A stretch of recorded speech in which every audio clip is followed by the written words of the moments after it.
Bonjour à toutes et à tous, bienvenue dans ce live du mercredi 14 août. On enchaîne après le live de hier soir. Salut Amandine, ça fait à peu près bouddhisme, dodo, bouddhisme, c'est à peu près le planning. Salut Dagdag. J'avoue que là, renchaîner le live ce matin, j'étais waouh, ça fait bizarre de faire un live le soir et de renchaîner avec un live le matin. Genre, j'ai l'impression d'être un vrai streamer là, c'est fou. Salut Pandina, salut merci pour ton premier message dans le chat, j'espère que tu vas bien. Salut Eponine, ouais c'est ça, c'est ça, tac, tac, c'est bouddhisme et trop dodo, là c'était vraiment bouddhisme, dodo, bouddhisme.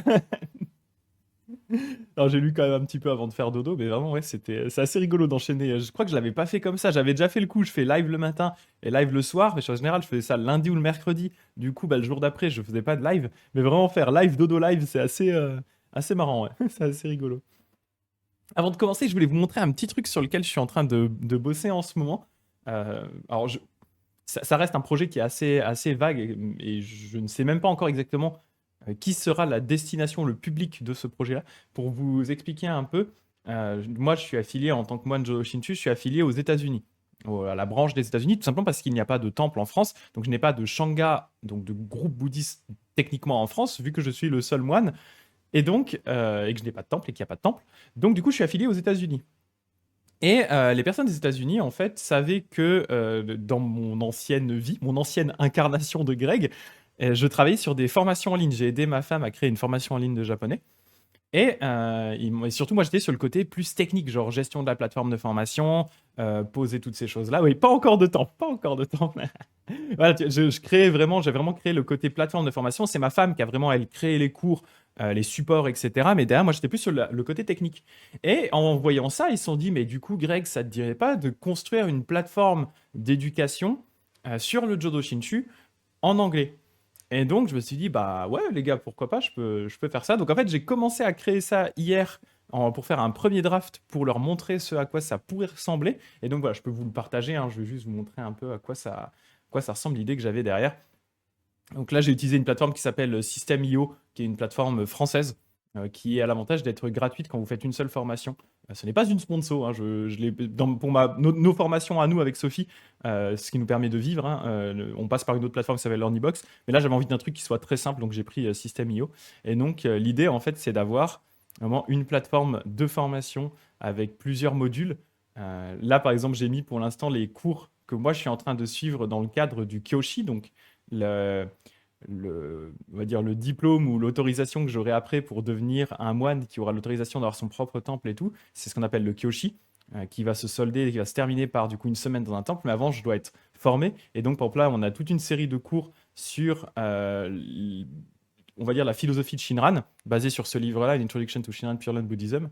Et donc voilà, à chaque fois je mets les vidéos, j'ai commencé à mettre ça, les petits chapitres qu'ils doivent lire, et puis des petits devoirs à faire. Et voilà, du coup, j'ai commencé à créer ça hier pour montrer en gros à quoi ça pourrait ressembler. Il me manque plein de trucs. Pour l'instant, il y a pas grand-chose. Je me suis servi des ressources que j'avais à disposition qui venaient du Higashi Onganji aux États-Unis.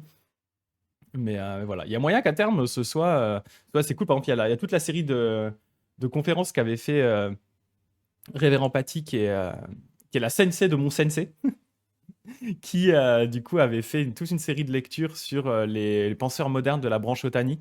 Donc ça c'est assez cool. Il y a deux sur Kiyosawa, Kaneko Soga, Yasuda, et, Hayake Garasu et puis Shuichi Maeda. Donc ça c'était assez cool. Ici j'ai mis la liste de livres qu'il faut lire. Enfin, voilà. Je me suis amusé, j'ai commencé à faire ce genre de choses et je me dis que voilà, à terme, quand ce sera bien rempli, ce sera vraiment très très cool. Ça va être vraiment très très sympa. Et après, bah, il faudra voir vraiment ce qu'ils veulent en faire parce que euh, la destination, le public à qui va s'adresser cette plateforme n'est pas très clair pour moi à l'heure actuelle. Est-ce que ça va être tous les moines du Higashi? Est-ce que ça va être tous les moines plus les futurs moines, genre ceux qui sont en training comme moi? Et ceux qui sont même au stade d'avant, parce que moi du coup je suis déjà moine, mais ceux qui sont genre au premier stade, c'est-à-dire avant ce qu'on appelle le Tokudo, avant la cérémonie officielle, qui doivent être formés, et une fois qu'ils ont le Tokudo, pour préparer le Kyoshi, comme moi je suis en train de le faire, ou est-ce que ça va être par exemple toute personne qui fait partie de la Shanga qui aimerait se former plus en détail? Voilà, pour l'instant c'est pas très clair. Donc ils m'ont dit commence à bosser sur une plateforme, montre-nous ce qu'on pourrait faire avec. Donc quoi, j'ai bossé sur une plateforme pour leur montrer ce qu'on peut faire avec. J'ai fait ça en une matinée hier. Et comme ça, au moins, bah, ils voient à quoi ça peut ressembler. Et puis derrière, bah, ils verront enfin, ce qu'ils veulent en faire derrière, quoi. Donc voilà, je voulais vous montrer un petit peu ce projet sur lequel j'avais commencé à travailler pour les États-Unis. Ouais, ça fait partie de mon travail, un de mes travails de moine en ce moment, de faire ça. Voilà. Sauf que bon, à un moment, en fait, je vais me retrouver un peu coincé parce que le problème de ce type de plateforme, c'est que bah, c'est bien joli d'avoir la plateforme en elle-même. C'est pas très compliqué de faire ce que j'ai fait là. Vous voyez, tout ce que j'ai fait là, je l'ai fait en une matinée. Parce qu'en fait, c'est pas tant la plateforme qui est compliquée à créer, mais c'est le contenu, en fait. Et donc, moi, je leur disais derrière, bah, en fonction de ce que vous voulez faire avec cette plateforme-là, eh bien, il va vous falloir créer du contenu. Il va falloir que vous créiez des vidéos. Donc, il y a des cas où, typiquement, ce qu'on avait ici, euh, toute cette partie-là, en fait, c'est simplement la révérend Patty. Elle enregistre les zooms qu'elle fait avec nous pour le Kyoshi. Donc comme ça, elle n'a pas besoin de refaire des vidéos derrière, hein. C'est juste vraiment les enseignements qu'elle nous donne en live à moi et aux deux autres personnes qui sont en train d'être formées en tant que, enfin, pour avoir le Kyoshi en avril. Donc du coup, bah, c'est facile, elle a juste à reprendre ça, on fout ça sur YouTube et let's go. Mais il y en a d'autres qui n'enregistrent pas les enseignements qu'ils nous donnent et du coup, bah là, il va falloir qu'ils je sais pas, les enregistrent, je sais pas trop ce qu'ils fassent quoi avec, quoi. Mais voilà, je trouve, en tout cas, c'est cool parce que vraiment, si à terme, cette plateforme peut être remplie avec plein d'informations, plein de vidéos et tout, ça peut être même super pour les gens qui veulent juste en apprendre plus sur le Jodo Shinshu ou en tout cas se former vraiment dans les détails. Ça peut être vraiment incroyable. Donc voilà, je trouvais ça sympa, j'avais envie de vous partager ça, quoi. Salut Héline, salut, salut.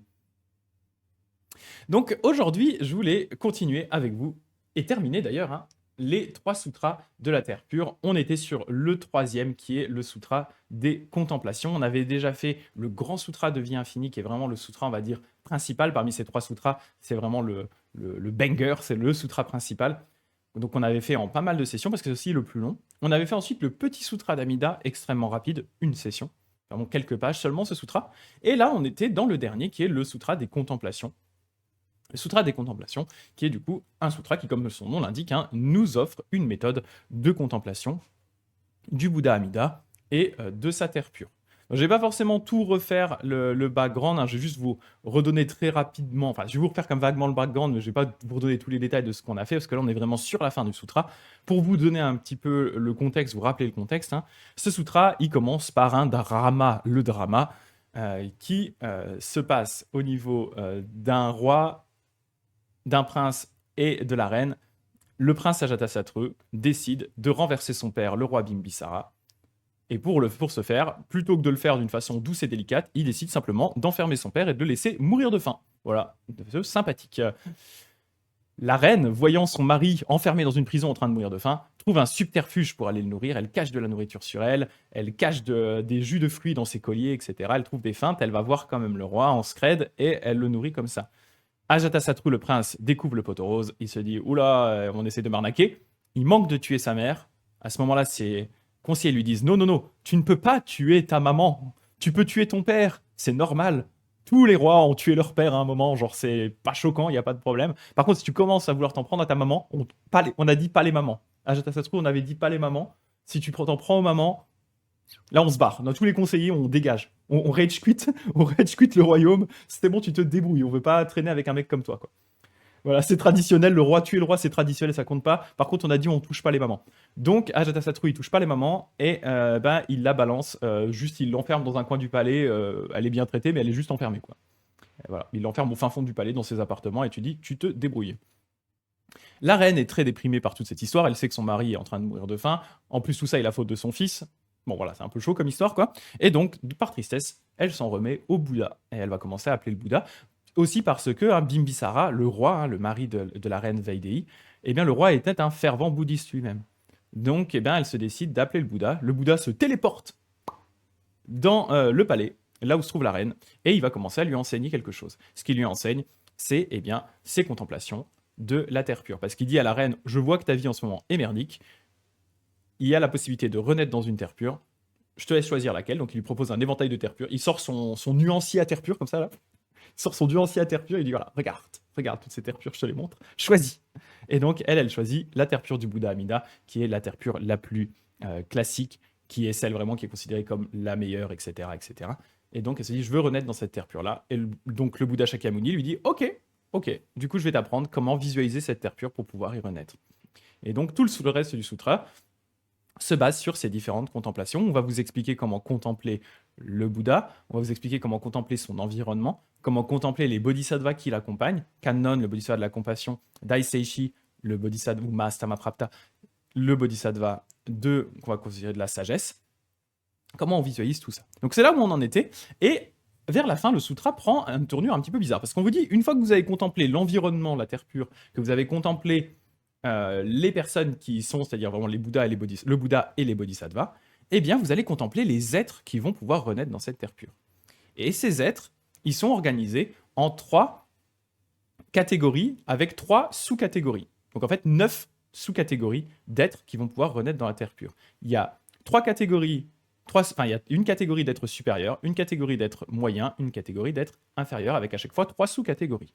Et la dernière fois, on avait vu du coup la classe supérieure, qui se caractérise globalement par des gens qui vont maintenir les sutras, ou en tout cas avoir un intérêt pour les sutras Mahayana, qui vont pratiquer, qui vont générer l'esprit d'éveil. Donc ça, c'est la classe supérieure, c'est en gros les bodhisattvas ou les bons pratiquants bouddhistes. La classe moyenne, ce sont des gens qui ne vont pas forcément réciter ou connaître les sutras, mais ils vont en tout cas maintenir les préceptes, que ce soit des préceptes bouddhistes ou pour la classe inférieure, la sous-catégorie inférieure de la classe moyenne, des gens qui par exemple vont au moins maintenir les préceptes moraux mondains, tels que par exemple la piété filiale. Et donc on s'en était arrêté là, et là on allait attaquer la dernière partie de ce sutra qui va concerner les gens de la classe inférieure, les losers, qui peuvent renaître quand même auprès de ce Bouddha. Et là ça va être sympa, il y a des petits trucs à discuter parce que vous allez voir, on va mettre beaucoup en avant le concept de Nembutsu, la récitation du nom du Bouddha Amida.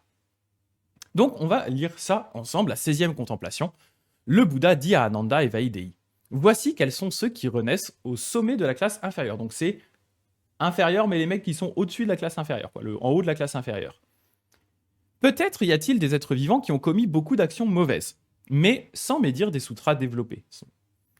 Comme ces êtres stupides au moment de mourir n'éprouvent aucune honte des mauvaises actions qu'ils ont commises, ils rencontrent un ami de bien qui leur fait l'éloge des sutras en 12 divisions du grand véhicule, ainsi que des noms de leurs chapitres. Parce qu'ils ont ainsi entendu le nom des sutras, ils effacent les actions mauvaises très lourdes accomplies durant 1 millier d'âges. Donc en fait, là, on est vraiment sur des gens, ils ont fait un n'importe quoi, mais au moins, ce qui fait qu'ils ne sont pas en bas de la classe inférieure, c'est le fait qu'ils n'ont jamais médit sur les sutras. Au moins, ils ne sont pas arrivés en disant « les sutras, c'est naze ». Voilà. C'est ce qui, entre guillemets, les sauve par rapport à ça, parce que le fait, du coup, de médire des sutras, c'est souvent considéré comme une faute assez grave, parce que du coup, on ne cherche pas à se libérer de soi-même. Donc, eh bien, ils n'ont pas au moins développé cette médisance envers les sutras, même s'ils ont fait un peu n'importe quoi tout le reste de leur vie. Et donc, ils rencontrent quelqu'un, et vous allez voir, en fait, ça, c'est une caractéristique à chaque fois de la classe inférieure, c'est qu'en fait, cette classe inférieure, elle est considérée comme ne pouvant pas se libérer directement comme ça par elle-même. Ce sont des gens ils ne s'intéressent pas au sutra, ils ne s'intéressent pas à la discipline, etc., discipline morale.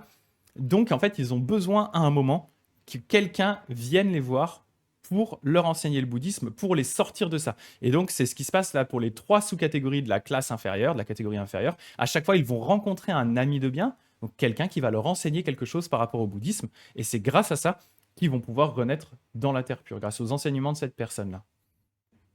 Voilà, c'est ce qu'il dit. Du coup, ils rencontrent un ami de bien qui fait leur éloge des sutras, du grand véhicule, ainsi que les noms de leurs chapitres. Parce qu'ils ont ainsi entendu les noms des sutras, ils effacent les actions mauvaises très lourdes, accomplies durant 1 millier d'âges.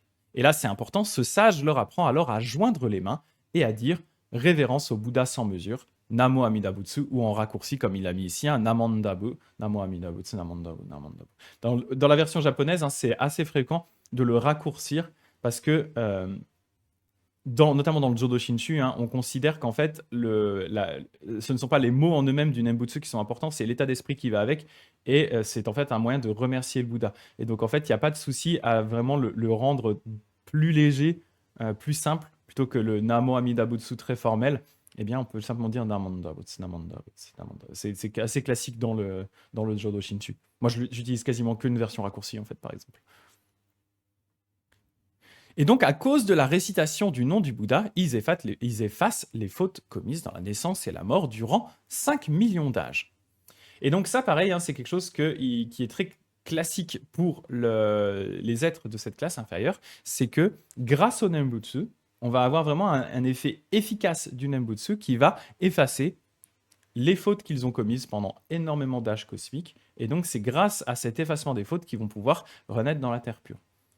C'est donc une version du Nembutsu qui est une version, ce qu'on va appeler du pouvoir personnel, c'est-à-dire qu'on va considérer le Nembutsu comme un acte magique, comme quelque chose qui va nous permettre de effacer des fautes directement, mais ce n'est pas exactement l'optique que nous, on va avoir dans le Jodo Shinshu. Et je vais d'ailleurs vous montrer, un extrait qui sera assez parlant. Je vais aller déjà à la fin de cette partie-là, et ensuite à la fin de la classe inférieure, et ensuite on lira un extrait du Tannisho justement qui parle un peu de tout ça. Vous allez voir, c'est assez intéressant. Parce que vous voyez, j'ai souvent parlé dans le Jodo Shinshu, on a cette opposition par rapport à d'autres versions de la Terre pure où on ne va pas considérer le Nembutsu en lui-même comme réellement magique. On ne rejette pas le fait que le Nembutsu peut effacer les fautes, comme c'est le cas ici dans le Sutra, comme ils disent, la récitation efface les fautes commises dans la naissance et la mort durant 5 millions d'âges. Mais le problème qu'on a dans le Jodo Shinshu, c'est qu'on va dire, ouais, mais le problème, c'est qu'on continue à générer des fautes toute notre vie. Du coup, là, ce cas-là, ça marche parce que la personne, c'est au moment de mourir. Ce qui est important ici, c'est que cette personne, ça lui arrive au moment de mourir. C'est-à-dire au dernier moment, elle rencontre un ami de bien, et cet ami de bien lui dit, récite le Nembutsu, elle efface ses fautes, et là, normalement, elle meurt direct. Elle meurt cash. Donc, elle n'a pas l'occasion de régénérer des fautes karmiques, du karma négatif, qui l'emmènerait à nouveau dans le cycle des naissances et des morts. Parce que vous voyez, le problème ici, c'est qu'on parle d'un Nembutsu qui efface des fautes. Donc, il ne génère pas du mérite dans le futur, il efface les fautes dans le passé. Donc, eh bien, c'est cette problématique qui s'est retrouvée dans la Terre pure, de dire, dans ces cas-là, ça veut dire qu'il faut réciter le Nembutsu jusqu'au dernier moment, parce que sinon, si la dernière pensée au moment de mourir, eh bien, c'est une pensée qui, je sais pas, on se dit d'un coup, j'ai envie de buter tout le monde parce qu'on a mal, on n'est pas bien, mauvaise pensée, mauvais karma, pas cool. Donc, il y a cette problématique-là. Et donc, ce système marche vraiment ici, ce système d'effacement de faute marche vraiment ici parce qu'il s'agit d'une personne qui va le faire au moment de la mort, ce qu'on va retrouver dans tous les cas de la classe inférieure. Dans le Jodo Shinshu, ce qu'on va vous expliquer, c'est qu'en fait, le Nembutsu, il a pour but juste de remercier le Bouddha Amida. Et en fait, notre pratique consiste, nous, à nous en remettre à ce Bouddha-là, à le laisser travailler sur nous, à nous en remettre à son action. Et en fait, c'est les vœux du Bouddha et c'est le Bouddha en lui-même qui, au moment où on s'en remet à lui, nous attrape par la manche ou par la petite main, et il ne nous lâchera plus jamais. Donc en fait, à partir du moment où on s'en est remis entièrement au Bouddha Amida, qu'on a justement laissé tomber le fait d'avoir une pratique personnelle où on se dit c'est ma pratique à moi, c'est mon Nembutsu, j'efface mes fautes. Là, au contraire, en fait, on fait simplement Namo Amida Butsu. On rend hommage au Bouddha Amida, on s'en remet au Bouddha Amida, et à ce moment-là, on est attrapé par la lumière du Bouddha, on ne sera plus jamais lâché. Et donc, on considère qu'à ce moment-là, eh bien, peu importe ce qui va arriver après, le Bouddha ne nous lâchera plus. Donc, on n'a pas besoin de continuer à réciter le Nembutsu jusqu'au bout. Donc voilà un petit peu cette logique. Je vais d'ailleurs, du coup, vu que j'ai discuté de ça, je vais vous lire le passage du Tannisho qui va avec, parce que en gros, ça explique ce que je suis en train de dire là. Donc je vais, faut juste que je le retrouve. Laissez-moi juste 2 secondes. Alors, on va chercher le Tannisho. Il est où le Tannisho? Hop là, Tannisho. Tac. Voilà. Alors maintenant, il faut que je retrouve le passage qui va avec.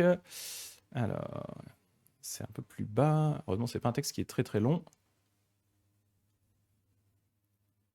Alors, c'est sûr. Voilà, c'est le moment où il réfute les divergences. Un peu plus bas. Alors, attendez, hein, je vous partage l'écran comme ça, on va le chercher ensemble. Tac.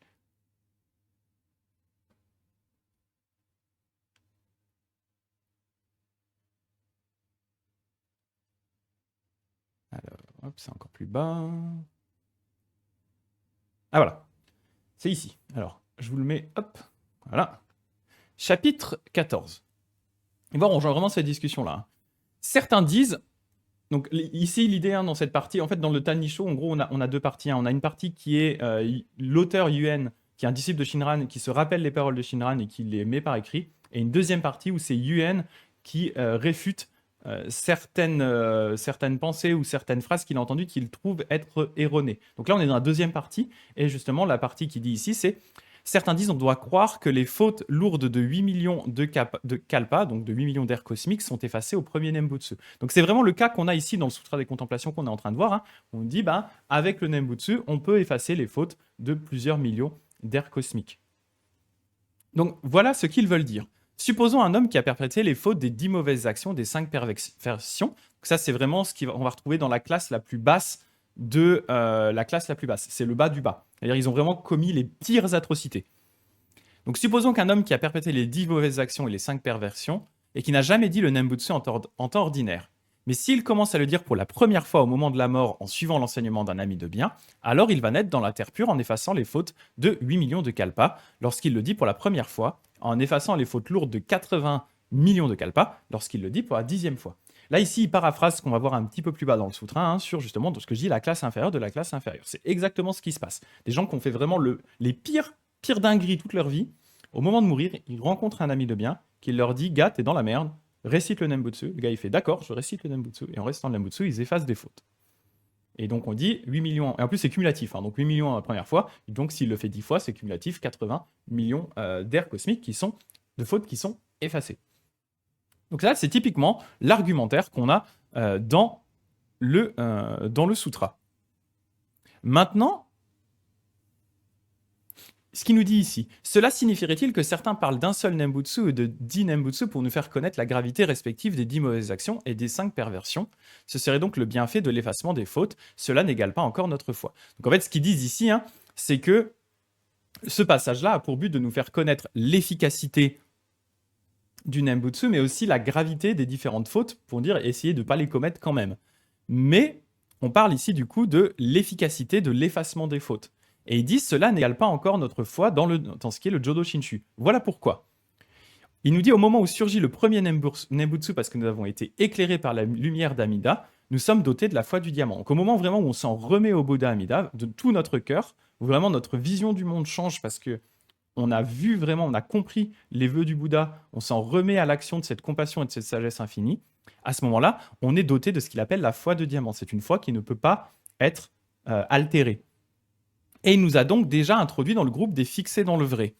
À la mort, tous les obstacles du mal de nos passions sont transformés et nous sommes amenés à réaliser l'endurance de la non-naissance. Donc ça, c'est ce que je vous ai expliqué juste avant. Du coup, à partir du moment où on a cette expérience de Shinjin, notre vision du monde change, on est attrapé par le Bouddha Amida, il ne nous lâchera plus, et donc, on va renaître tout simplement. On a déjà un pied dans la terre pure, d'une certaine façon. Notre cœur, Shinran dit, notre cœur réside déjà dans la terre pure à ce moment-là. Et au moment de mourir, on devient directement des Bouddhas. Et dans ce monde, dans cette vie, on atteint l'état où on est dans le groupe des fixés dans le vrai. Il continue en disant « Demandons-nous comment un homme aux fautes aussi misérables que les 5 perversions se libérerait-il du cycle des naissances et des morts si ce vœu de compassion n'existait pas ?» Et pensons que tous les Nembutsu qui sont dits durant notre vie rendent hommage à la bienfaisance de la grande compassion du venu de l'incité en reconnaissance de ses mérites. Ce qu'il dit ici, c'est que dans le Jodo Shinshu, du coup, dans le Jodo Shinshu, on se dit, par le simple fait de m'en remettre au Bouddha, malgré que je sois une personne aussi misérable que ça, je peux me libérer du cycle des naissances et des morts. Et du coup, le Nembutsu qu'on va prononcer, ce Nembutsu, il a pour unique but de remercier le Bouddha Amida, de lui rendre hommage, mais il n'a pas pour vocation à effacer les fautes en disant « grâce à ma récitation, grâce à cette sorte de pouvoir magique, je vais effacer des fautes. » En fait, on n'a plus besoin d'effacer les fautes parce qu'on a déjà notre cœur qui réside dans la terre pure à ce moment-là. Et donc, il continue, il dit « Croire que nous effacerions nos fautes à chaque prononciation du Nembutsu, ce serait nous efforcer d'aller naître dans la terre pure après avoir déjà éradiqué nos fautes par nous-mêmes. S'il en était ainsi, et comme toutes les pensées que nous concevons durant notre vie ne sont pas sans nous lier au cycle des naissances et des morts, nous ne devrions jamais interrompre le Nembutsu jusqu'à la fin de notre vie pour aller renaître dans la terre pure. Néanmoins, au terme de la rétribution karmique, nous pouvons mourir confrontés à n'importe quel imprévu ou torturés par les affres de la maladie, sans demeurer dans la pensée correcte au moment de la mort. Il serait alors difficile de dire le Nembutsu, et alors comment effacerions-nous les fautes commises dans cet intervalle? Or, si ces fautes n'étaient pas effacées, la naissance de la terre pure ne serait-elle pas impossible? Donc là, c'est exactement ce que je vous dis tout à l'heure, c'est la limite que Shinran et ses disciples voient dans ce qu'on est en train de lire dans ces extraits-là du Sutra des Contemplations, en disant c'est bien beau, mais ça ne marche vraiment que parce que ce criminel-là, cette personne misérable, a pu dire le Nembutsu grâce à un ami de bien au tout dernier moment avant de mourir. Mais ça peut ne pas être le cas de la plupart des gens. On peut avoir dit le Nembutsu ce matin et mourir écrasé par un avion, ce qui est peu probable, mais ça peut arriver.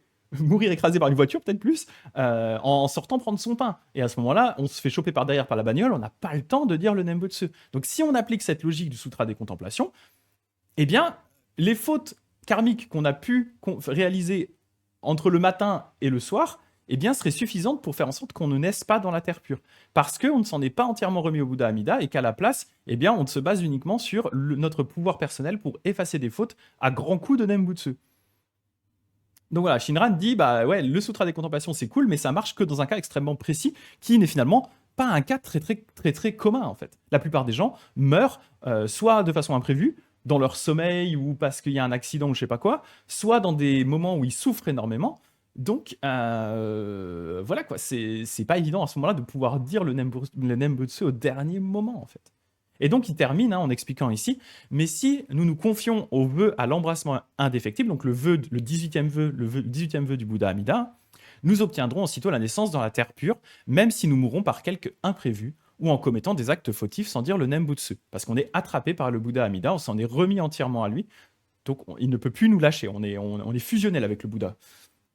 En outre, même si nous pouvons dire le Nembutsu à mesure que le moment de la réalisation d'éveil se rapproche de l'instant présent, c'est que nous nous confions d'autant plus à Amida en rendant hommage à sa bienfaisance. Donc à nouveau, le Nembutsu ici ne sert qu'à rendre hommage au Bouddha. Ce n'est pas un moyen de dire je vais effacer des fautes. Ce n'est pas un outil pour effacer des fautes. C'est juste un acte de rendre hommage à la bonté du Bouddha Amida, de s'en remettre à lui en disant voilà, merci, merci Bouddha. En fait, le Nembutsu dans le Jodo Shinshu a vraiment l'équivalent du merci au Bouddha.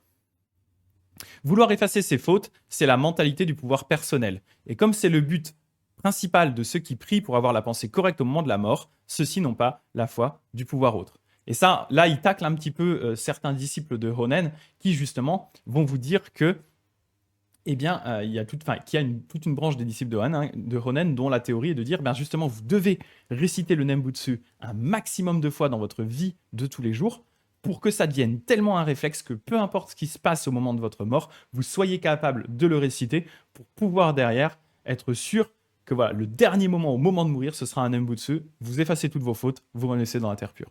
Et donc là, Yuen, il critique ça en disant, du coup, ça, c'est la mentalité du pouvoir personnel, comme c'est le but principal de ceux qui prient pour avoir la pensée correcte au moment de la mort, du coup, en récitant plein de fois le Nembutsu avant, ceux-ci n'ont pas la foi dans le pouvoir autre. Ceux qui ont la foi dans le pouvoir autre, le pouvoir du Bouddha Amida, s'en remettent entièrement à ce Bouddha-là, ils abandonnent leurs actions personnelles, et bien ceux-là sont déjà attrapés, ne seront plus jamais lâchés par le Bouddha, et donc n'ont pas à se préoccuper de leur état d'esprit au moment de la mort. Voilà. Voilà. Et du coup, je viens de me dire que j'ai lu du Tanisho et je crois que Inoshishi n'est pas là. Non. Désolé, Inoshishi. Peut-être le replay. Peut-être le replay. C'est ça. De toute façon, le Tanisho, on le fera aussi en live. Mais vous voyez, c'est un bon exemple ici, le Tanisho. C'est un bon exemple qui illustre à quel point c'est quand même pas mal d'avoir, par exemple, déjà lu avant les 3 sutras, parce qu'on a quand même une meilleure compréhension de ce qui est en train de se passer là. Si on lit juste le Tanisho tel quel, bien sûr, on peut comprendre, je dis pas que c'est incompréhensible, mais il peut manquer un petit peu des clés si on n'a pas lu avant, par exemple, les 3 sutras notamment. Voilà.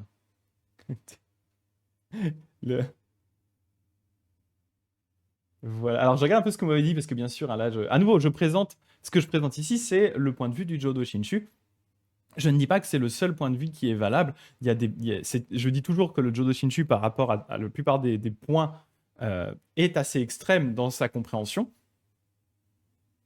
Donc voilà, c'est pas pour cracher du tout sur les autres approches, je ne vous donne que la perspective de Shinran par rapport à ça, mais bien sûr, il y a aussi des façons de comprendre tout ça qui sont très très différentes, quoi.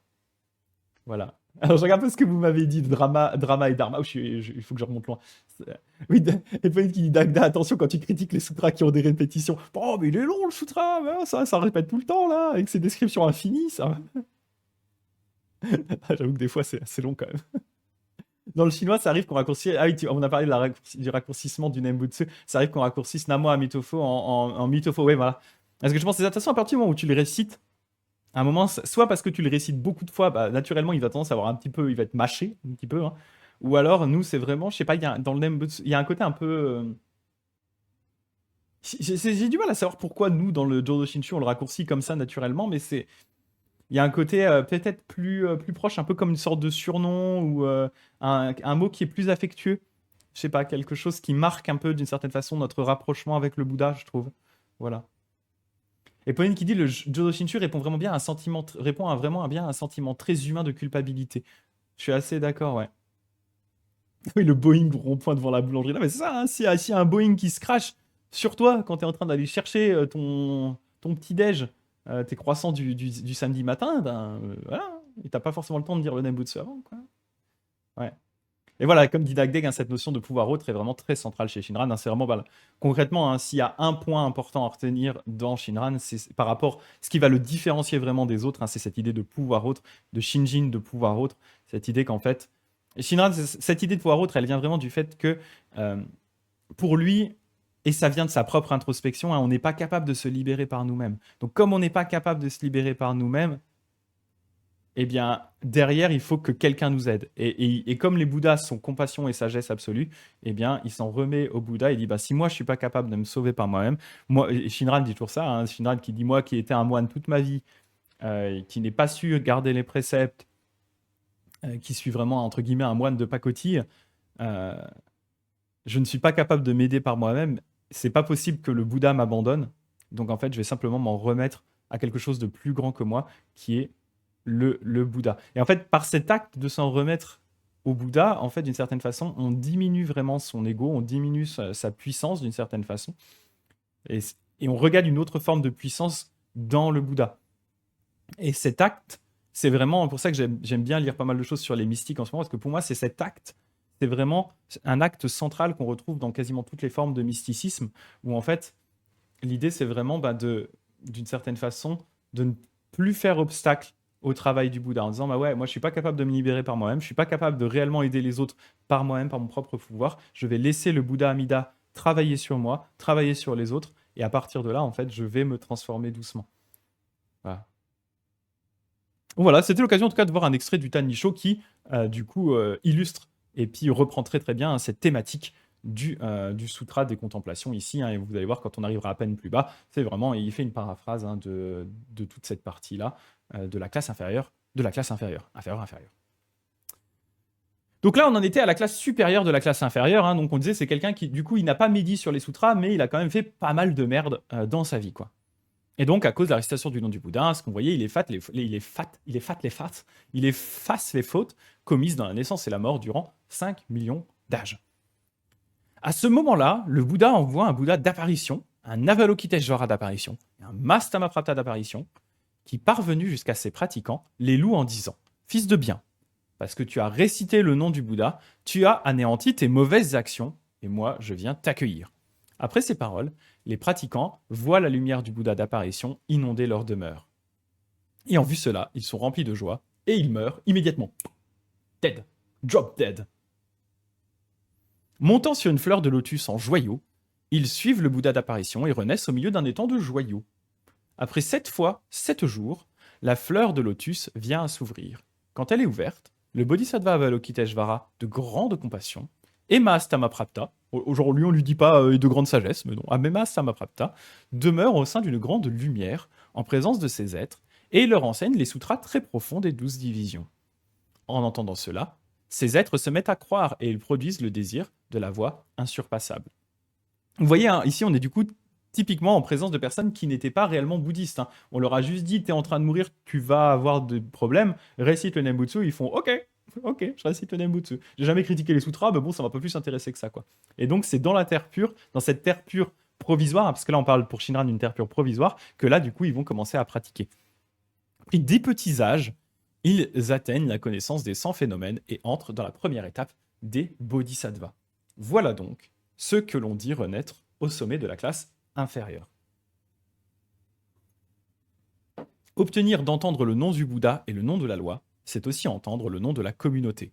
Or, entendre le nom des 3 joyaux, c'est obtenir d'aller renaître là-bas, dans la terre pure. Le Bouddha dit à Ananda et à Vaidéhi, voilà donc maintenant ceux qui renaissent au milieu de la classe inférieure. Au milieu de la classe inférieure, pardon. Donc c'est le moyen. Eux, ils sont moyens inférieurs, hein. peut-être y a-t-il des êtres vivants qui ont enfreint les 5 préceptes, les 8 préceptes et la totalité des préceptes. Donc eux, leur problématique, c'est qu'ils ont cassé les préceptes. Comme ces êtres stupides ont volé les biens de la communauté, pas cool, dérobé ce qui était préparé pour les moines, enseigné la loi d'une manière corrompue et n'en éprouvent aucune honte, ils se sont parés eux-mêmes de toutes les mauvaises qualités. Juste une petite anecdote qui n'a pas grand chose à voir, mais qui me fait rire. Quand il y a un temple que j'aime beaucoup à Kyoto qui s'appelle le Eikando, et c'est un temple qui est un peu sur l'extérieur de Kyoto, il est à flanc de montagne, parce que Kyoto, hein, c'est une cuvette, elle est entourée globalement de montagnes. D'ailleurs, qui était une des raisons pour laquelle elle a été construite là, parce que ça permettait au niveau, on va dire, feng shui, de protéger les différentes directions grâce aux montagnes. Et du coup, il y a beaucoup de montagnes autour de Kyoto. Et il y a ce temple Eikando qui est à flanc de montagne. Et en fait, c'est un temple qui est bâti vraiment en hauteur, comme ça, en escalier, et qui est très très joli. C'est un temple de la terre pure, pas Jodo Shinshu, Jodoshu, de la branche Seizan. Bon, on s'en fout, mais voilà, c'est comme ça. Et ce temple est connu notamment parce qu'il a une très très belle statue du Bouddha Amida qui est dans une pose très particulière qui s'appelle le Mikaeli Amida, que je vais vous montrer. Je fais ce petit aparté. Hop, je vous montre le Mikaeli Amida. D'ailleurs, que j'ai tatoué sur mes côtes parce que c'est juste ma statue d'Amida préférée. C'est cette fameuse statue d'Amida qui regarde derrière lui, que je trouve toujours absolument incroyable. Voilà, il regarde derrière lui parce qu'en fait, il est là à attendre les gens qui sont le plus en retard sur le chemin. Salut Inoshishi, ils sont plus en retard sur le chemin spirituel. Oui, on l'avait déjà montré dans un live avec Kogei-san, t'as raison. T'as raison, t'as raison. Et en fait, ce qui est sympa, c'est que cette statue-là, si tu veux, je crois qu'elle doit être haute comme ça. Elle est vraiment toute petite. Et bah, du coup, c'est une statue qui a cette particularité bizarre que tu peux la vénérer de deux côtés différents. Tu peux la vénérer soit en face, mais du coup, elle te regarde pas, donc tu vénères devant le corps comme c'est normalement une statue, quoi. T'es en face de la statue. Soit il y a un petit espace sur le côté, où tu peux aller sur le côté, et du coup, rendre hommage à la statue, et cette fois-ci, elle te regarde. Et donc voilà, c'est ma statue préférée, j'adore le Eikando. Et pourquoi je vous parlais du Eikando, c'est juste cette histoire de... il disait, hein, les gens de la classe moyenne inférieure, ils volent les biens de la communauté. Et en fait, dans le Eikando, quand tu arrives vraiment tout en haut, là où il y a cette statue, tu commences à être justement vraiment à flanc de la colline. Et il y a des petits panneaux pour dire, s'il vous plaît, pensez à fermer les portes du temple, parce qu'il y a des singes qui viennent et qui volent les offrandes. Du coup, ça m'avait pensé à ça, à chaque fois, ça me fait rire, parce que j'imagine les singes qui rentrent dans le temple et font, oh, ouais, ça, moi, ça. Du coup, ils se barrent avec les offrandes du Bouddha. Comme les mecs moyens de la classe inférieure, ils se barrent avec les offrandes du Bouddha. Voilà, ça m'a juste pensé à ça, du coup j'avais envie de vous partager cette anecdote. Mais si vous allez à Kyoto, je conseille le Eikando. Là, on va y aller. Oui, on va y aller. Oui, je crois qu'on va y aller. Quand on va pendant le voyage scolaire qu'on va faire là en octobre-novembre, où on va avoir des cours de japonais le matin et des visites l'après-midi, je crois qu'on a prévu d'aller au Eikando cette année. Ça va être trop bien. Surtout, c'est un temple. À Kyoto, il y a énormément de temples très touristiques. Vous allez avoir la gomme de gens tout le temps. Eikando n'en fait pas partie. C'est un très très joli petit temple qui est complètement en dehors des sentiers normaux des touristes. Du coup, ça vaut le coup d'y aller. En gros, vous ne serez entouré quasiment que par des Japonais quand vous irez là-bas. Voilà. Et il est aussi très connu pour ses momiji, donc ses érables qui en automne prennent une couleur rouge. Et là, par contre, il y a du monde. Il y a beaucoup de Japonais qui y vont parce que le parc du Eikando est connu et très réputé à Kyoto pour ses érables. Donc, voilà. Mais en dehors de l'automne, il n'y a pas beaucoup de monde là-dedans. Et voilà. À une époque, ils servaient même du thé. Tu pouvais prendre du thé gratos, te poser, contempler et tout. Voilà. Et ils ont une salle d'ailleurs aussi, je finis avec ça, ils ont aussi une salle où il y a la représentation très classique de la métaphore, de la métaphore de la rivière de feu et de la rivière d'eau, dont on aura peut-être l'occasion de discuter un jour, qui est une métaphore classique, une image classique dans le bouddhisme de la terre pure. Il y a toute une pièce qui représente cette rivière de feu et rivière d'eau. Voilà. Et oui, du coup, Inoshishi, je suis désolé, en fait, on a parlé du Tanisho juste avant, tu pourras voir vite fait dans le replay, parce que il y a un chapitre du Tanisho qui est en train qui illustre très très bien là, ce dont on est en train de discuter maintenant. Du coup, j'avais fait la comparaison entre le sutra, ce que dit le sutra, la compréhension de Shinran et de son disciple Yuen dans le Tanisho. Donc voilà, si tu veux regarder, te faire un petit shot de Tanisho avec un peu d'explication. Voilà. C'est juste, on a appris un des chapitres du Tanisho qui est en lien avec ce qu'on est en train de discuter là. Donc tu pourras regarder ça en replay si tu veux, quoi. Ok, donc je continue. Donc comme les singes, hein, du coup, les singes du Eikando, hein, donc ils font comme les singes du Eikando et ils volent la bouffe des moines. Ah bah c'est pas grave, t'as arrêté le réveil, y a pas de souci, y a pas de souci. Comme ces êtres fautifs doivent tomber en enfer à cause de leurs actions mauvaises, tandis que sur le point de mourir, ils sont déjà complètement entourés par les flammes de l'enfer, donc en fait, ils commencent déjà à paniquer au moment de la mort, hein, ils rencontrent un ami de bien qui, à cause d'un grand amour de compassion, se met à louer et à proclamer les vertus prestigieuses des 10 pouvoirs du Bouddha Amida, à faire un vaste éloge du pouvoir divin de la lumière de ce Bouddha, à louer les préceptes, la méditation et la sagesse, la délivrance et la connaissance de la délivrance. Ayant entendu cela, ces êtres effacent les fautes commises dans la naissance et la mort durant 80 millions d'âges. Donc là, on est toujours un peu dans la même idée, hein, c'est toujours pareil, ils rencontrent un ami de bien qui, par compassion, décide de leur enseigner. Et vous voyez ici, l'idée c'est que c'est quand même une belle image de la compassion et du point de vue bouddhiste. C'est-à-dire qu'il y a beaucoup, je ne veux pas cracher non plus sur les autres religions, hein, mais il y a beaucoup d'autres religions qui diraient, ben, si tu as commis le mal toute ta vie, c'est normal et c'est bien fait pour ta gueule si tu te prends des répercussions derrière. Dans le bouddhisme, on n'est pas dans cette idée-là. Dans le bouddhisme, on est, ok, tu as commis le mal toute ta vie, ce serait bien que du coup, tu deviennes une personne meilleure. Et tu vas pas pouvoir devenir une personne meilleure si, en fait, tu passes ton temps à souffrir.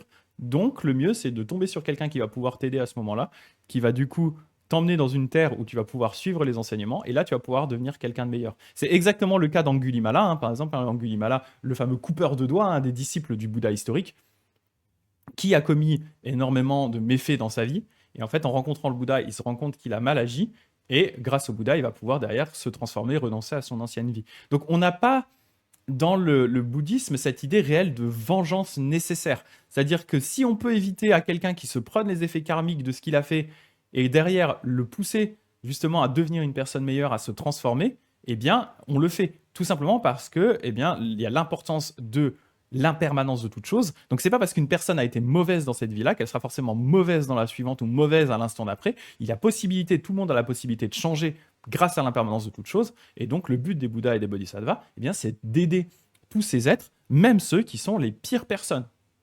Voilà. C'était le moment. I'm gonna preach. Voilà. Donc, voilà, donc ils effacent hein, des fautes commises pendant 80 millions d'âges. Les feux violents de l'enfer se changent alors en souffle de fraîcheur. Oh, putain, ça, en ce moment, c'est trop bien là. On a du vent frais qui commence à souffler sur la canicule là depuis ce matin. Je comprends cette comparaison. Je la comprends très très bien. Les feux violents de l'enfer se changent alors en souffle de fraîcheur qui dispersent des fleurs célestes. Et sur chacune de ces fleurs, il y a un Bouddha et des bodhisattvas d'apparition qui viennent accueillir ces êtres. En l'espace d'une pensée, ceux-ci obtiennent alors d'aller renaître à l'intérieur d'une fleur de lotus, au milieu d'un étang composé des 7 joyaux. Après 6 périodes cosmiques, 6 âges, donc ils vont rester un bail dans leur fleur, hein, la fleur s'ouvre. Dès qu'elle est épanouie, Avalokiteshvara et Mastamaprapta consolent et apaisent ces êtres au moyen de paroles pures et leur exposent des sutras très profonds du grand véhicule. Rappel, hein, quand ils sont dans la fleur de lotus, hein, ils ne souffrent pas, hein, ils sont juste en mode tranquillou, tranquillou bilou, mais c'est juste qu'ils ne peuvent pas voir les Bouddhas et les Bodhisattvas.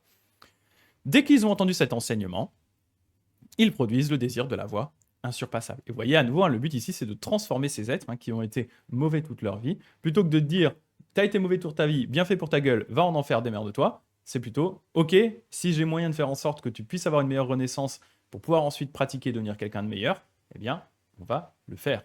Parce que les bodhisattvas, peu importe ce qui se passe, n'ont pas envie de voir les gens souffrir. Voilà. Voilà, du coup, ceux que l'on dit renaître au milieu de la classe inférieure. Donc les moyens, inférieurs moyens. Et maintenant, on va donc trouver ceux qui sont les losers des losers. Le bas du panier, les trucs qui craignent un petit peu. Et d'ailleurs, je vais juste reprendre parce que je voudrais vous lire. J'ai jamais en tête la liste exacte des 5 fautes et des 10 rébellions. Je voudrais juste peut-être vous la retrouver, la liste. Alors, hop. Alors, je vais juste vous lire au début. Hein. Donc, ceux qui naissent tout en bas de la classe inférieure, c'est là, hein, du coup, où on a une paraphrase du Tannicho qu'on a vu tout à l'heure. Hein. Peut-être y a-t-il des êtres vivants qui ont fait le mal en commettant les 5 rébellions et les 10 fautes et tout ce qui n'est pas bien.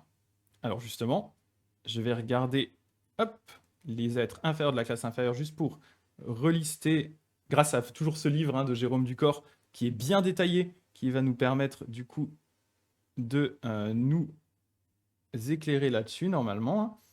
Alors.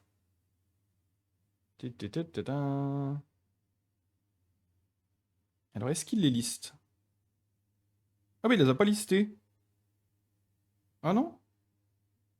Mais si, il les a pas listés là-dedans non plus. Oh no! Alors, je sais que DagDeg, t'as fait un essai où t'as listé hein, les cinq rébellions, les 5 perversions. Et en gros, hein, il y a faire saigner un Bouddha, faire des trucs pas cool. Enfin, c'est les choses qui sont considérées comme les pires quand même, hein. Ah, je suis déçu qu'il les ait pas listés ici. Ah, pardon, je pensais qu'il les avait mis. Je vais juste vous les récupérer, hop, qu'on ait l'info. Bougez pas. Alors, je vais regarder ici. Tac. Alors, attendez.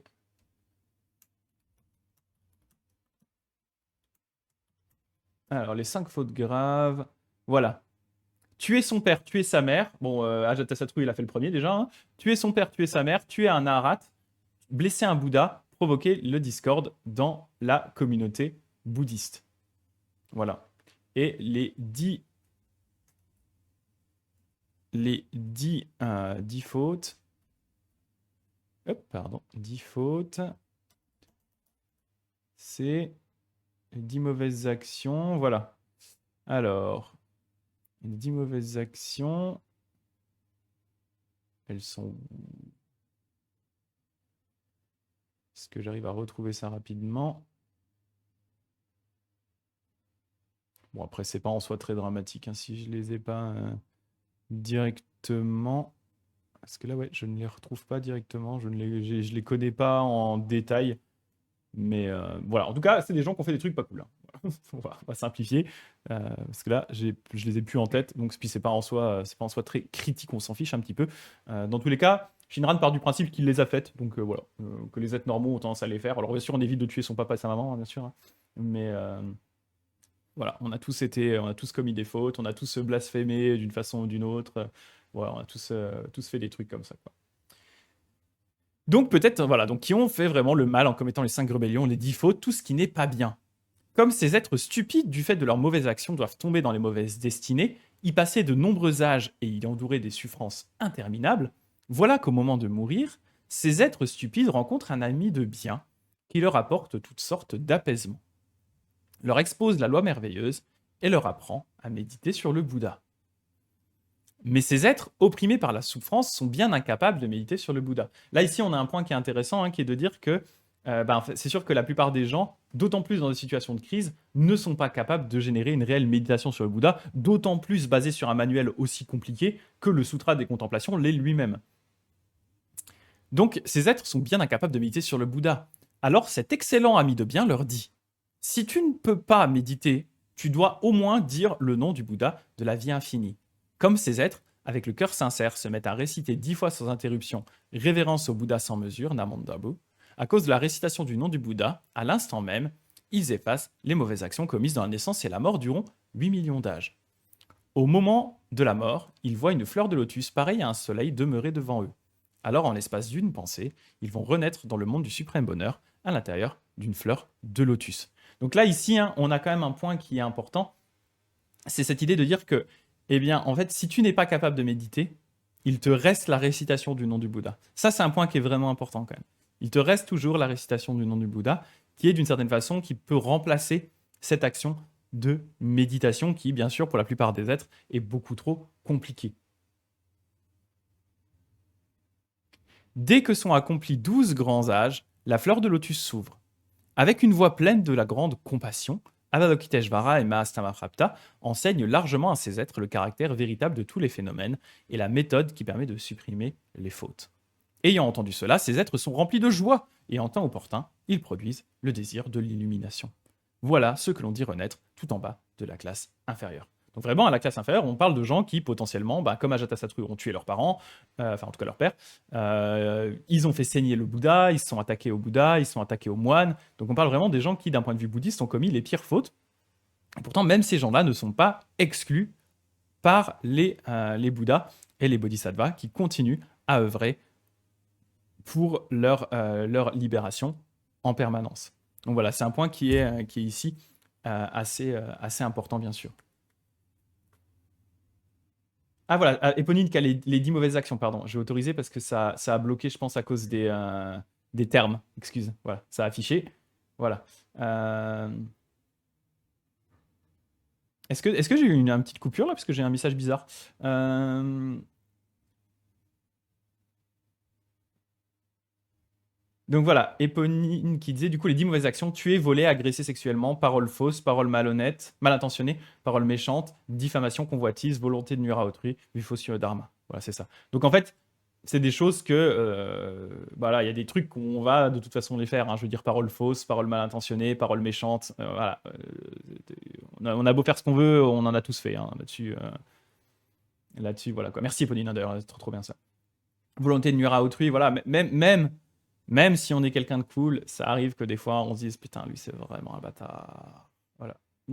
Vu faux sur le dharma. Donc voilà, on n'est pas des êtres parfaits à nouveau, hein, et du coup, ces 10 mauvaises actions, bien sûr, il y en a qu'on va essayer d'éviter de faire, hein, on va pas avoir de problème avec la loi, mais il y en a d'autres, typiquement, voilà, sur tout ce qui est paroles méchantes, diffamation, convoitise, ou autre. Bon, bah, on est des êtres humains, c'est probable que ce genre de choses arrivent de temps en temps, quoi. Voilà. Mais donc, vous voyez, hein, peu importe l'état de ces personnes, hein, qui sont vraiment les pires des pires, eh bien, même eux, du coup, les Bouddhas et les Bodhisattvas ne les abandonnent pas. Voilà. Et d'ailleurs, je voulais faire un tout petit aparté là-dessus. J'ai un peu le temps, je peux faire un petit aparté, bougez pas. Je fais un petit aparté sur un point intéressant qui est, hop, par rapport au 18e vœu. Pour rappel, le 18e vœu du Bouddha Amida, hein, qu'on a vu dans le Grand Sutra de Vie Infinie, dit du coup, hein, je vous le lis, hein, si moi devenu Bouddha, tous les êtres vivants des 10 quartiers, ayant le cœur sincère, la foi sereine et le désir de renaître en mon pays, vont jusqu'à penser à moi 10 fois et n'y vont pas renaître, je ne veux pas la parfaite illumination. Seuls sont exclus ceux qui commettent les 5 rébellions et calomnient la bonne loi. Or, donc vous voyez, seuls sont exclus ceux qui commettent les 5 rébellions et calomnient la bonne loi. Or, ici, vous voyez que on parle dans la classe inférieure de gens qui vont renaître dans la terre pure malgré le fait que ils ont commis les 5 rébellions.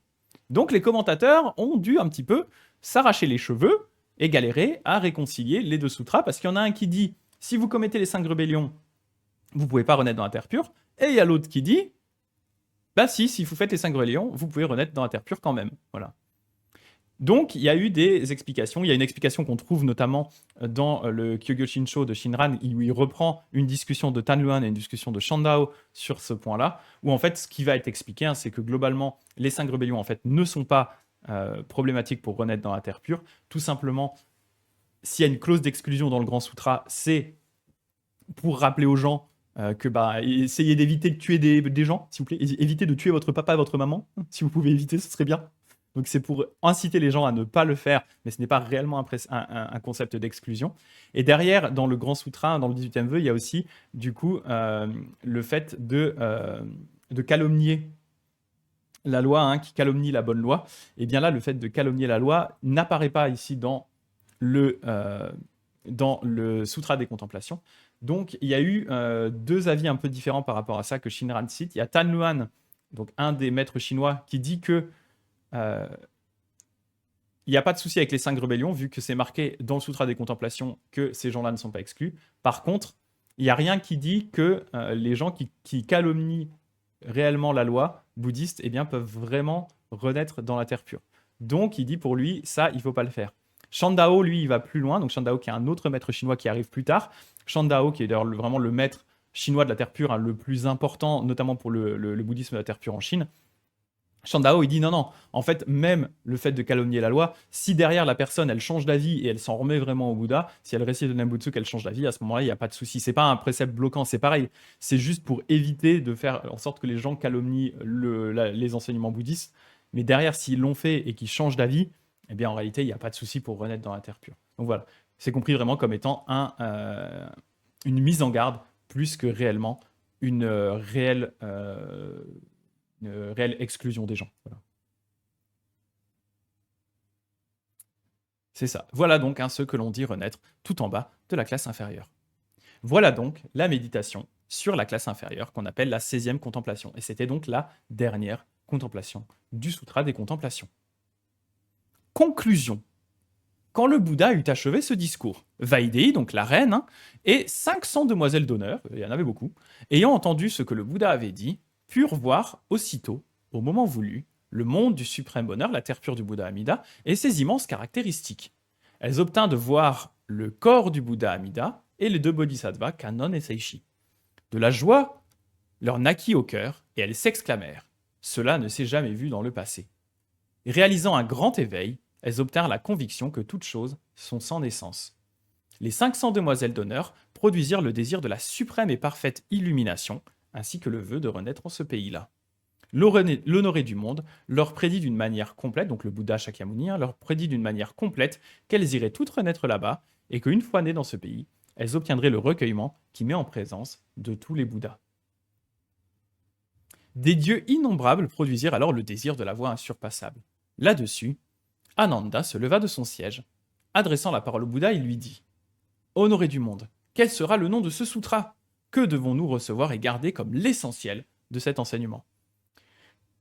Le Bouddha dit à Ananda « Ce sutra s'appelle « Contemplation de la terre, du suprême bonheur, du Bouddha de la vie infinie, du Bodhisattva Avalokiteshvara et du Bodhisattva Mahastama Prapta. » Il s'appelle aussi « Purification des obstacles découlant des actes en vue de renaître en présence de tous les Bouddhas. » Vous devez le recevoir et le garder, vous ne devez pas le laisser se perdre.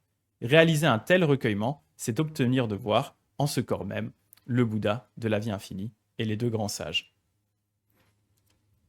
Si des fils ou des filles de bien entendent seulement le nom du Bouddha et le nom des deux bodhisattvas, ils effacent les fautes commises dans la naissance et la mort durant des âges innombrables. Combien plus alors s'ils s'en souviennent? Donc là, il réinsiste sur le côté efficace du Nembutsu. S'ils pensent au Bouddha, il faut savoir que, au milieu des humains, ils sont comme des lotus blancs. Le Bodhisattva Avalokiteshvara et le Bodhisattva Mahastama Prapta sont leurs amis de bien. Ils iront s'asseoir sur la terrasse de l'illumination et renaîtront dans la famille de tous les Bouddhas.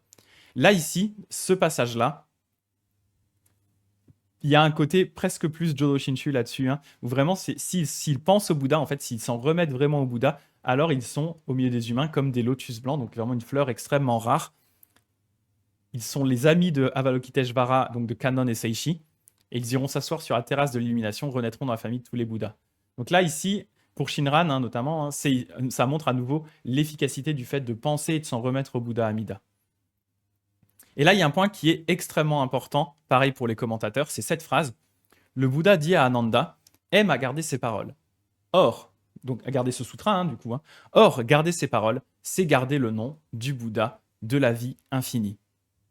C'est-à-dire que, et c'est là où c'est un petit peu surprenant, c'est qu'on va vous dire, ce sutra-là, c'est un sutra de contemplation.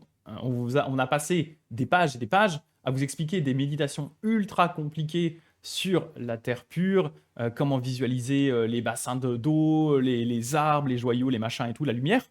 Et en fait, à la fin, ce que le sutra vous dit, c'est garde ce sutra. Or, garder ce sutra, c'est garder le nom du Bouddha de vie infinie. Et donc, pour les commentateurs, ce qui veut dire par là, c'est qu'en réalité, le véritable message du sutra, c'est ça. C'est le Nembutsu, le fait de réciter le nom du Bouddha Amida. Les contemplations, en fait, sont là, d'une certaine façon, pour nous montrer un autre chemin, mais aussi pour nous montrer à quel point c'est difficile à réaliser dans la vie de tous les jours pour des personnes normales. Mais le véritable cœur caché de ce sutra, en réalité, c'est le Nembutsu. Et c'est en ça que, du coup, ce sutra ne fait pas opposition au grand sutra d'Amida, c'est de dire qu'en fait, lui aussi, il prône le fait de s'en remettre au Bouddha et le fait de réciter le Nembutsu, garder ses paroles, garder ce sutra, c'est garder, s'en remettre au nom du Bouddha Amida.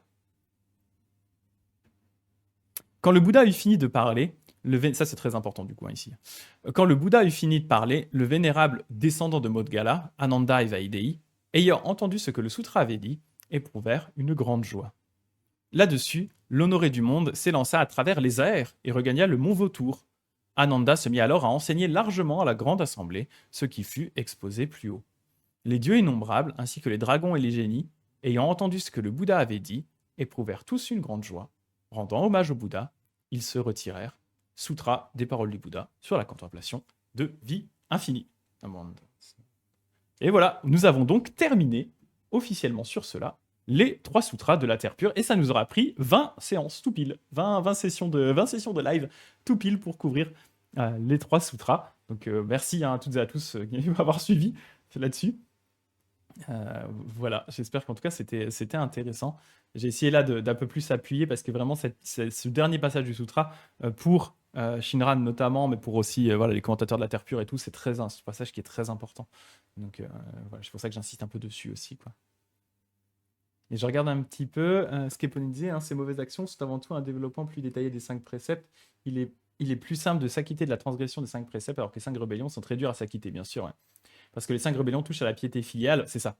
Et surtout au dharma. Et corrompre le dharma, c'est par extension détourner d'autres personnes de la libération. C'est ça, exactement. Exactement.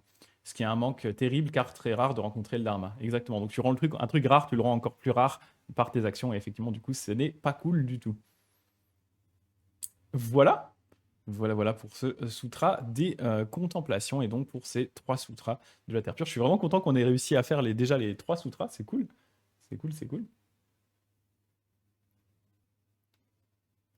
Est-ce que vous avez des commentaires, des questions par rapport à tout ça? J'espère que ce que j'ai discuté là avec vous était suffisamment clair. À nouveau, hein, j'insiste sur le côté, je présente surtout l'aspect et la compréhension de Jodo Shinshu, parce que c'est là-dedans que j'ai été formé. Mais voilà, il faut prendre aussi ce que je dis avec des pincettes. Il y a d'autres façons de comprendre tout ça. Je ne dis pas que la façon dont je vous le présente est la seule et bonne façon de le comprendre. C'est une des façons de le comprendre, qui, à nouveau, je le dis, est souvent perçue comme étant un peu extrême. Mais c'est celle dans laquelle j'ai été formé moi, et puis celle à laquelle j'accroche. Donc c'est normal que je partage ça aussi avec vous, quoi. Voilà. Et du coup, je pense que la prochaine fois.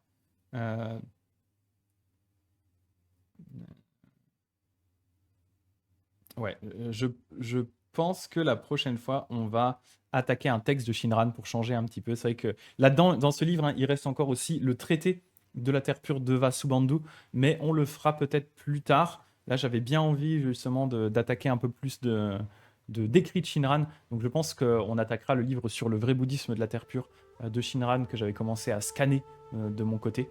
Donc comme ça, on va voir vraiment ce que dit Shinran, on va avoir l'occasion d'en discuter. Et voilà.